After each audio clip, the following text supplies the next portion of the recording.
एक नागिन की पूंछ पर पड़ जाता है। क्रोध में आकर नागिन उसे तुरंत डस लेती है, पर युवराज को इस बात का पता नहीं चल पाता। माँ, पता नहीं ऐसा क्यों लग रहा है कि मेरे पैर में कुछ चुभ गया हो।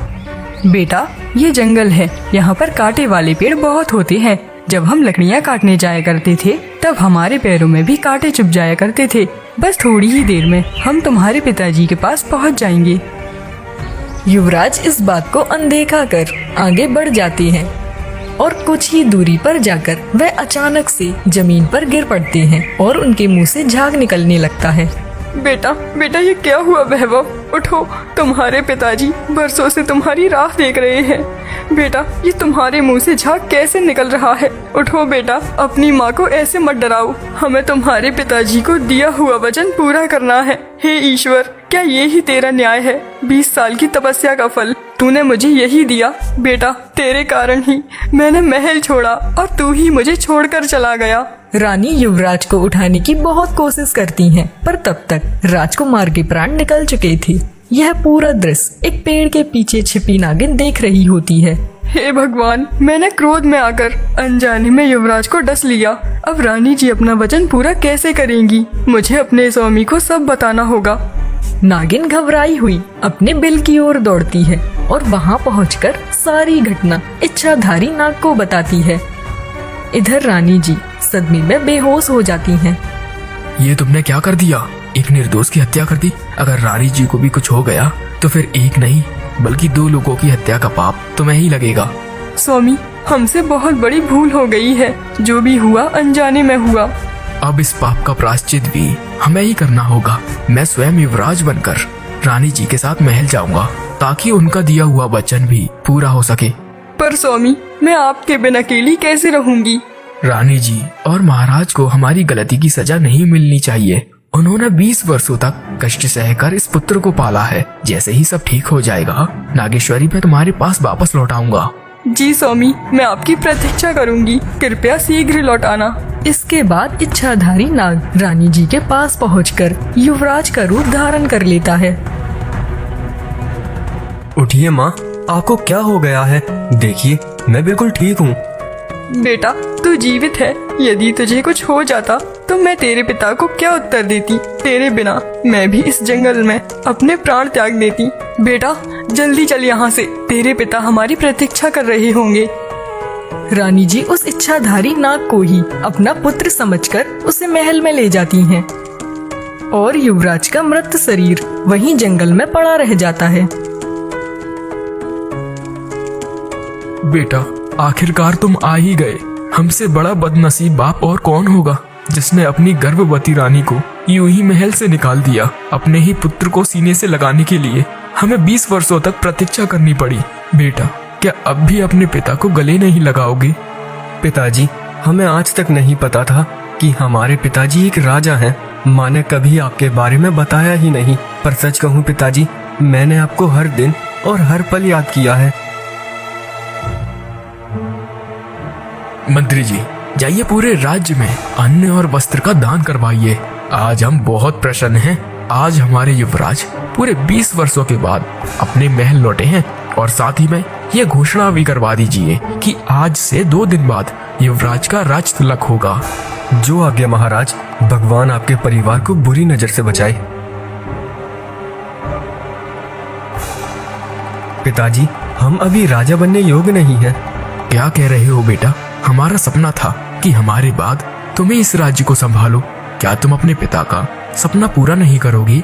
पिताजी, हमें राज्य के नियम और राजधर्म का कोई भी ज्ञान नहीं है। हम अभी इसके लिए तैयार नहीं हैं। कृपया हमें क्षमा करें। इतना कहकर वैभव तेजी से अपने कमरे की ओर चले गए। महाराज चुपचाप से उसे देख रहे थे और उन्हें वैभव का इस तरह जाना बहुत बुरा लगा। महाराज, आप चिंता मत कीजिए। वह अभी नया नया है ना, इसलिए थोड़ा घबराया हुआ है। बिल्कुल आपकी तरह है जिद्दी। हम उसे समझाएंगे, देखना वो हमारी बात नहीं टालेगा।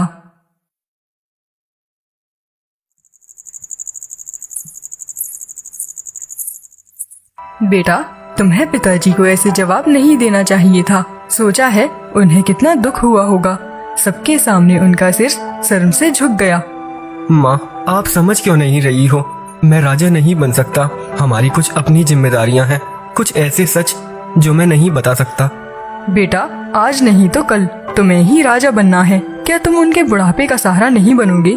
माँ, शायद राजा बनने योग्य कोई और होगा, मैं नहीं। कैसी बहकी बहकी बातें कर रहे हो तुम? सुनो वैभव, तुम्हें अपने पिता की बात माननी होगी। यदि तुमने ऐसा नहीं किया तो तुम मेरा मरा हुआ मुंह देखोगे। माँ, ऐसा मत कहिए। महारानी जी गुस्से में वहाँ से चली गईं और नागेश अपना सच किसी को नहीं बता पाया। मजबूरी में उसे अपनी माँ की बात माननी पड़ी। अब नागेश को राजा बना दिया गया। एक दिन नागेश चुपके से नागेश्वरी से मिलने जंगल की ओर निकल पड़ा। स्वामी, आप आ गए। आपने आने में बहुत देर कर दी। नागेश्वरी, अब सब कुछ बदल गया है। अब मैं वहाँ का राजा बन गया हूँ और मुझे वापस जाना होगा। मैं बस तुम्हें यही बताने आया था। ये आप क्या कह रहे हैं? आपने तो कहा था आप कुछ ही दिनों में लौट आओगे। फिर आप वहाँ के राजा कैसे बन गए? देखिए स्वामी, मैं आपके बिन एक पल नहीं रह सकती। मैं मजबूर था नागेश्वरी। माँ की जिद और उनकी कसम के आगे आखिर मुझे झुकना ही पड़ा। क्या मैं उन्हें ऐसे ही मरने देता? मैं ये सब नहीं जानती, पर याद रखिए, यदि आप मेरे पास नहीं लौटे तो मैं अपना जीवन समाप्त कर दूंगी।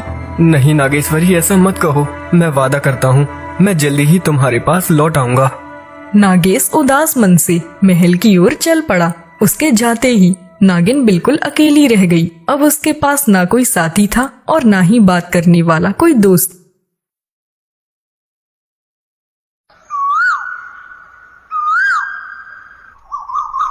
अरे बेटा, हमने आपके लिए एक सुंदर राजकुमारी देखी है। अब तो बस शुभ मुहूर्त देखकर आपका विवाह उससे करा देंगे। इतना सुनते ही राजकुमार स्तब्ध रह जाते हैं। पिताजी, ये आप क्या कह रहे हैं? मैं शादी नहीं कर सकता। मैं आपकी हर बात मान सकता हूँ, लेकिन ये नहीं। बेटा, हमने राजकुमारी जी के पिता को वचन दिया है कि हमारे पुत्र का विवाह आप ही की बेटी से होगा। बेटा, अब आपको शादी करनी ही होगी। पिताजी, आप नहीं जानते, यदि मैंने विवाह किया तो अनर्थ हो जाएगा।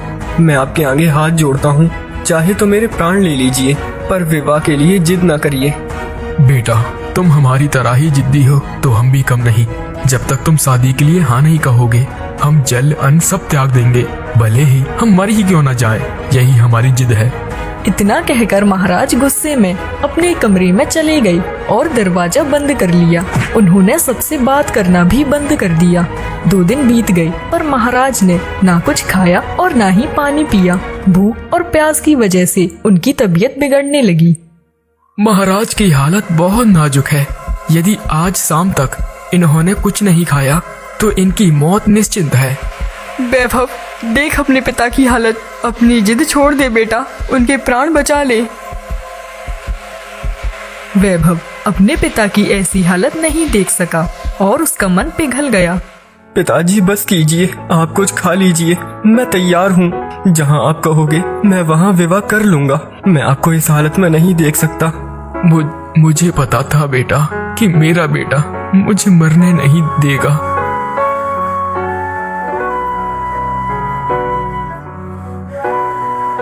नागेश की शादी हो जाती है। समय बीतता है और वह अपनी पत्नी नागेश्वरी को भूलकर अब राजकुमारी के साथ सुखी जीवन जीने लगता है। और कुछ सालों बाद ही युवराज के एक पुत्र का जन्म होता है। सुना है महाराज का पुत्र बहुत सुंदर है और पूरे राज्य में खुशियां मनाई जा रही हैं। नागेश्वरी एक पेड़ के पीछे छिपकर उन दोनों की बातें सुन रही होती है। वह तुरंत मनुष्य रूप धारण करती है। कौन महाराज? किसकी संतान की बात कर रही हो? अरे, तुम्हें नहीं पता, राजा वैभव की पहली संतान हुई है। बड़ा ही मनमोहक बालक है। नहीं नहीं, मेरे स्वामी ऐसा नहीं कर सकते। जरूर कोई धोखा हुआ है। उनकी पत्नी तो मैं हूँ। वो किसी और से शादी कैसे कर सकते हैं?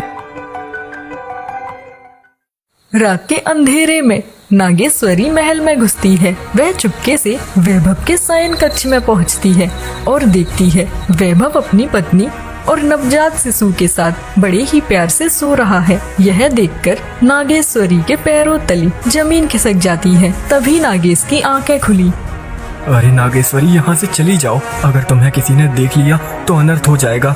मैं तुम्हें सब समझा दूंगा, बस अभी यहाँ से चली जाओ। अब समझने को बचा ही क्या है नागेश। आपने मेरे साथ विश्वासघात किया है। आपने इस राज्य के सुख के आगे आप हमें भूल गए।